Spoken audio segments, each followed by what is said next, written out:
Hello guys, welcome to my blog. और आज मैं आपको बताने वाली हूँ कि मैंने उत्तराखंड में ट्रैवल किया था। और ये जो ट्रैवल है मेरा बहुत ही यादगार रहेगा, क्योंकि मैंने फर्स्ट टाइम अकेले ट्रैवल किया था। जानती हूँ अकेले ट्रैवल करना बहुत मुश्किल है।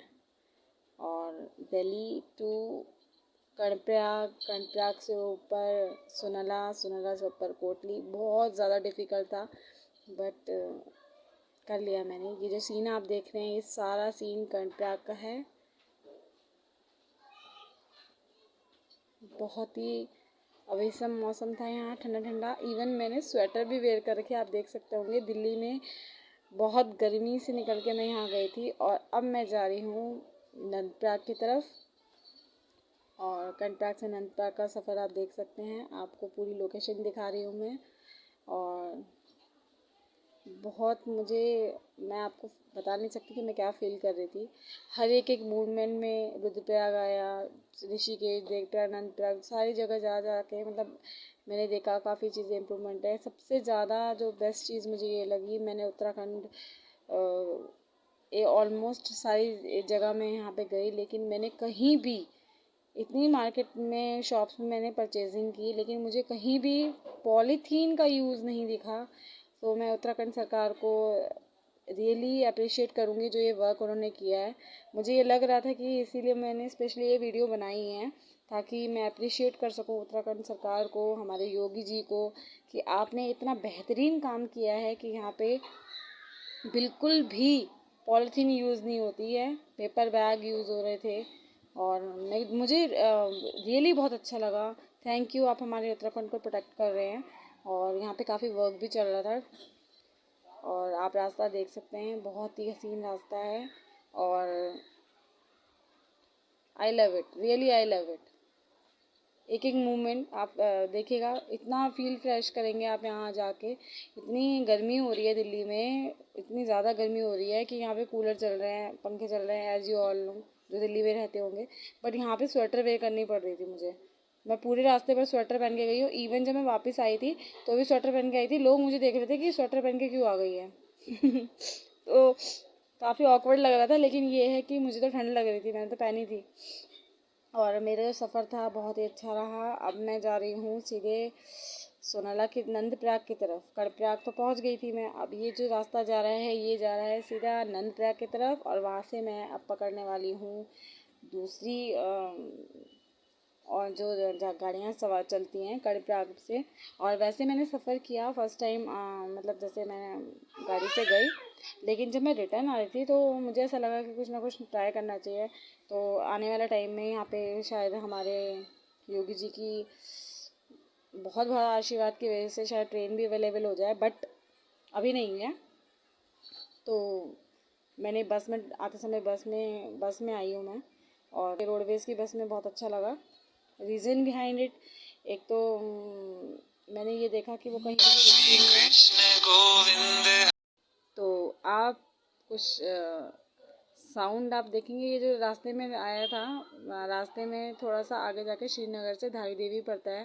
धारी माँ जो हमारे एरिया की रक्षक हैं। धारी माँ के बारे में आप अभी सभी लोग जानते होंगे। धारी देवी मेरे मायके की देवी है वो, धारी माँ। ये जो पुल अटैच है वो पौड़ी से भी अटैच है। तो ये ऑलमोस्ट सभी की देवी हैं, और हमारे एरिया की रक्षक देवी कहलाई जाती हैं ये। तो उनको प्रणाम करते हुए मैंने आगे सफ़र चालू किया था। अब मैं नंदप्रयाग ऑलमोस्ट पहुंचने वाली हूँ, सोनला में। और वहाँ रुक के थोड़ी देर रेस्ट करके फिर आगे के ऊपर चलेंगे, और फिर मैं सीधे जाऊँगी अपने निवास स्थान जहाँ मैं जा रही हूँ, अपने मामा कोट में। मामा कोट जा रही हूँ मैं। तो सफ़र बहुत डिफ़िकल्ट मेरे लिए इसलिए था क्योंकि अकेले जाना था मुझे, और फर्स्ट टाइम मैं अकेले जा रही हूँ। लेकिन सच बताऊँ तो बहुत कुछ चीज़ें होती है जो पर्सनल हम कभी कभी शेयर नहीं कर पाते किसी से। और ये ब्लॉग बनाने का रीज़न यही था कि जैसे हर फीमेल सोचती है कि यार मैं अकेले कैसे जाऊँगी, और हमारी जो ये बैकवर्ड सोसाइटी है ये सोचती है कि यार अकेले गई है तो क्यों गई है या हस्बैंड के साथ क्यों नहीं गई। हाँ हाँ, हर किसी की अपनी अपनी वो प्रॉब्लम्स होती हैं। कभी कभी हम अकेले भी जाना पड़ता है। तो जो भी ये चीज़ें सोचते हैं ना, मतलब चीप मेंटालिटी की सोच है ये कि ये लड़की अकेले ट्रैवल नहीं कर सकती। इसके लिए सबसे ज़्यादा थैंक यू मैं अपने हस्बैंड को करूँगी कि वो मुझ पर बहुत ज़्यादा ट्रस्ट करते हैं और मुझे बहुत ज़्यादा सपोर्ट करते हैं।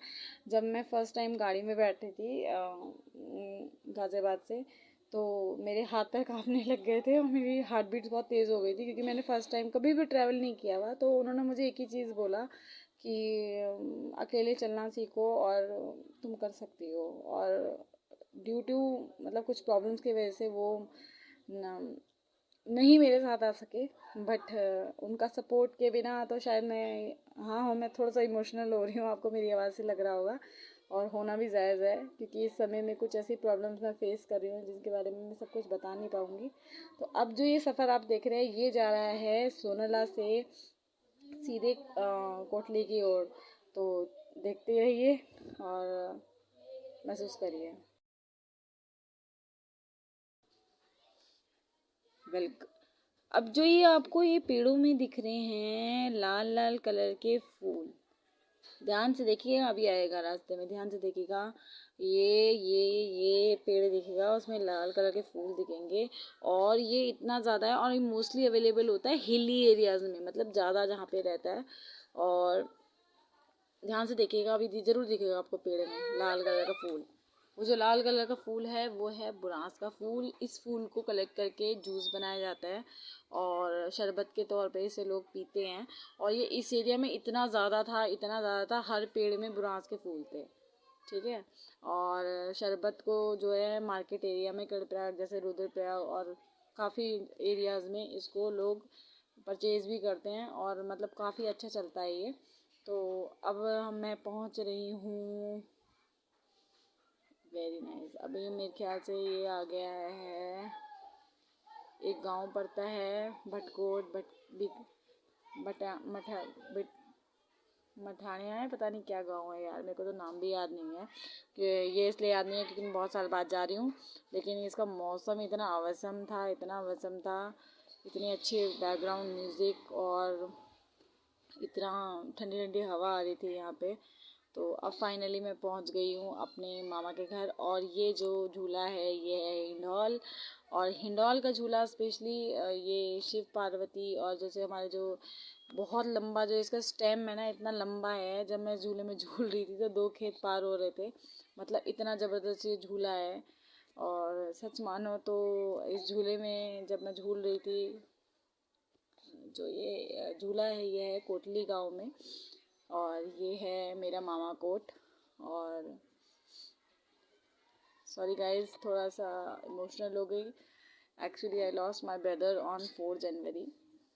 और हर साल गर्मियों की छुट्टी में मम्मी और मैं भाई हम लोग यहाँ आया करते थे। एक एक जगह जब मैं वहाँ देख रही थी और मैं यहाँ गई हूँ मेरे ख्याल से 16-17 साल बाद, मुझे वो हर मोमेंट उसकी याद आई। और लेकिन मैंने उसको एक पॉजिटिव वे में लेके और मैंने उसको खुशनुमा तरीके से उसको याद किया। और शायद हमेशा आएगा भी वो चीज़ याद। आई होप आप लोग समझ रहे होंगे। आई एम रियली सॉरी, मैं बताना नहीं चाहती थी एक्चुअली। बताना इन द सेंस मतलब मैं यही बोलना चाहती हूँ कि अपनी ज़िंदगी को फुल ऑफ मस्ती के साथ जिएं, जो कि मेरा भाई मुझे सिखा गया। और पॉजिटिव रहें और हमेशा खुश रहने की कोशिश करें और अपनी लाइफ को जिएं, जो कि मैंने अपने भाई से सीखा है। और कभी भी हारना नहीं है, चलते रहना है, और वही मैं कर रही हूँ। जानती हूँ काफ़ी इमोशनल है, लेकिन हाँ, वो मुझे काफ़ी चीज़ें सिखा गया लाइफ में। और थैंक यू भाई।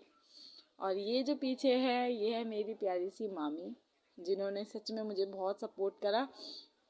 और बिल्कुल मदर नेचर है मेरी मामी का। थैंक यू मामी। जैसे मैं आई तो नाना नानी को बहुत मिस किया। एक्चुअली मेरे नाना नानी ने जब भी हम गांव जाते थे मेरे को मतलब बहुत ज़्यादा अलग से मतलब अटेंशन देना, क्योंकि मैं पूरे परिवार में उस टाइम में अकेली लड़की थी। और मेरे जो नानी मुझे बहुत प्यार करते थे, बहुत ज़्यादा ही। तो थोड़ा सा इमोशनल भी हो गई थी जब मैं थोड़ा सा वहाँ से निकल रही थी।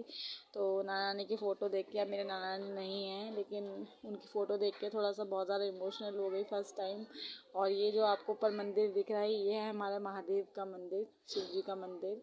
वहाँ पे भी मैंने विज़िट किया। अंदर जाने की हिम्मत नहीं हो पाई, लेकिन बाहर से ही शिव जी को प्रणाम कर दिया। और वहाँ पे भी बहुत कुछ याद आ रहा था, हर पल, हर मतलब एक पेड़ या एक घर को देख के, सड़क को देख के या छपरा देख के, मतलब हर चीज़ को देख के बहुत कुछ याद आ रहा था। उन यादों को संजो के और खुशनुमा पल को जी के मैंने फाइनली ये जो ट्रैवल है वो संपूर्ण किया। और क्योंकि मेरी बेटी छोटी है, तो इसलिए मुझे वापस उसी डे में रिटर्न आना था।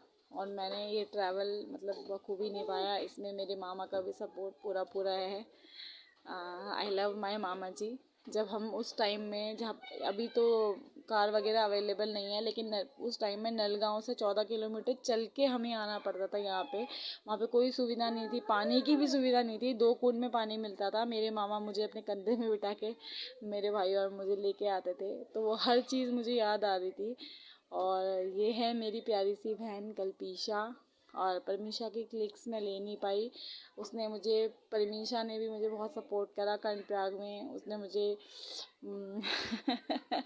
तिकोन वाले नमकीन परांठे के साथ मैकरोनी खिलाई। और thank you Parmisha. Thank you so much मेरी बुली।